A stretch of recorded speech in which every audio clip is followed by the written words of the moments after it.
আমার একটি আইডিয়া আছে, সানায়া বলল। এখন বলতে পারছি না, কিন্তু আমার উপর বিশ্বাস রাখুন। যদি আমার প্ল্যান ঠিকমতো কাজ করে, তাহলে চেয়ারম্যান নিজেই আপনাকে আবাতারে ডাকবে এবং ভাইয়ের সঙ্গে ডিলও সাইন করবে। এ কথা বলে সানায়া হেসে সেখান থেকে বেরিয়ে গেল। ওদিকে গৌতম সব কাজ সেরে বাজারে সবজি আনতে পৌঁছে গেছে। ঠিক তখনই তার কাছে অভিনবের ফোন এলো। সে গাড়ি সাইডে রেখে কল রিসিভ করল। ইয়েস মিস্টার অভিনব। সরি টু ডিস্টার্ব ইউ, কিন্তু আপনার সিস্টার ইন ল এসেছেন এবং তিনি আপনার সঙ্গে জরুরি কথা বলতে চান। আমার সিস্টার ইন ল? কে? নাম কি? তার নাম সানায়া। খুব জরুরি কাজ আছে আপনার সঙ্গে। সানায়া? গৌতম অভিনবের কাছ থেকে পুরো ব্যাপারটা জানতে পারে। সানায়া অফিসে এই কথা বলেছে যে মিস্টার রাঠোর তার বোনকে পছন্দ করেন এবং সানায়া তার বোনকে নিয়ে কিছু জরুরি কথা বলতে চান মিস্টার রাঠোরের সঙ্গে। গৌতম কিছুই বুঝতে পারছিল না, এটা কি সানায়ার কোনো চাল নাকি সত্যিই সে কিছু জেনে গেছে। আর সে কারণ জানার ঝুঁকি নিতে পারছিল না। নিজের সত্যিটা সে সঠিক সময়েই অবনীকে বলতে চেয়েছিল, আর আজ একদমই সঠিক সময় ছিল না। হঠাৎ সানায়ার নাম শুনে গৌতম ঘাবড়ে উঠেছিল। ওদিকে মোবাইলে ছড়িয়ে পড়া নীরবতায় অভিনব কিছুই বুঝতে পারছিল না। স্যার, আমি কি তাকে আপনার নম্বর দিয়ে দিই? না, ওনাকে নম্বর দেবেন না। যদি কোনো জরুরি কাজ হয় তাহলে আমার সঙ্গে সরাসরি দেখা করাই ভালো। আপনারা কাজ করুন, ওকে সন্ধ্যে 7:30টায় ক্যাফে শীষমহলে আসতে বলে দিন। এখান থেকে বেরোনোর সময় তার সঙ্গেও দেখা করে নেব। ওকে স্যার বলেই অভিনব ফোন কেটে দিল। ফোন কাটতেই গৌতম গভীর চিন্তায় পড়ে গেল।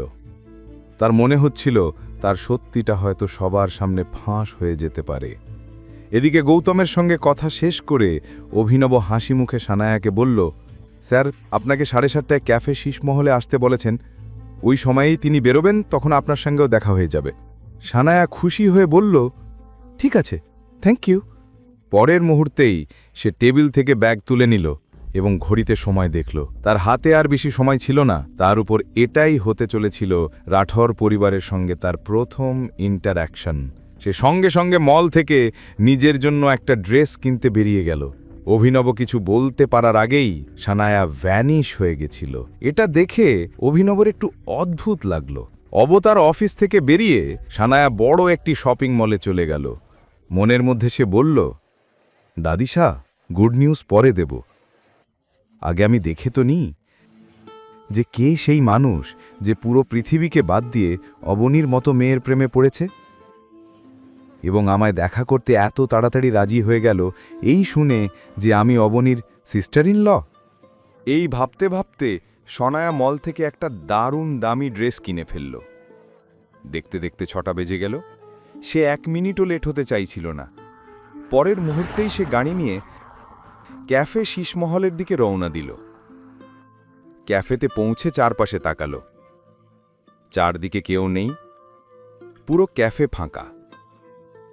ফাঁকা ক্যাফে দেখে সে কোণের একটি টেবিলে গিয়ে বসে পড়ল। কিছুক্ষণ পর ঘড়িতে তাকিয়ে দেখল 7:30টা হতে মাত্র 10 মিনিট বাকি। এটা দেখে সে নিজের চুল ঠিক করতে লাগল এবং গেটের দিকে তাকিয়ে রইল। সময় যত এগোচ্ছে তার হৃৎস্পন্দন ততই বাড়ছিল। চুল ঠিক করতে করতে সে শুনল দরজা খোলার শব্দ। ঘড়িতে দেখল 7:30টা ঠিক। তার চোখে উজ্জ্বলতা ফুটে উঠল। পরের মুহূর্তেই সে হাসি মুখে চেয়ার থেকে উঠে দাঁড়াল। কিন্তু গেট খুলতেই সে দেখল একজন পুরুষ, যার পিঠ তার দিকে, চারপাশে ক্যাফে দেখছিল। সনায়া তার কাছে গিয়ে তার কাঁধে হাত রাখল, কিন্তু মুখ দেখেই তার পায়ের তলা থেকে মাটি সরে গেল। সামনে দাঁড়িয়ে আছে গৌতম।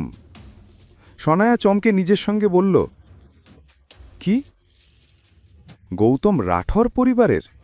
না, এটা কখনো হতে পারে না। এই ফাটিচার লোকের তো সুমের প্যালেসে ঝাড়ু দেওয়ারও যোগ্যতা নেই। আমি কি নাকি ভাবছি।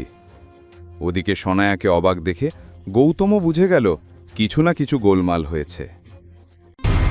পরের কাহিনী জানতে দেখতে থাকুন পরবর্তী এপিসোডগুলো শুধুমাত্র পকেট এফএম ইউটিউব চ্যানেলে। আর রয়্যাল ওয়ারিশের সব এপিসোড শুনতে এখনই ডাউনলোড করুন পকেট এফএম অ্যাপ, লিংক দেওয়া আছে ডিসক্রিপশনে।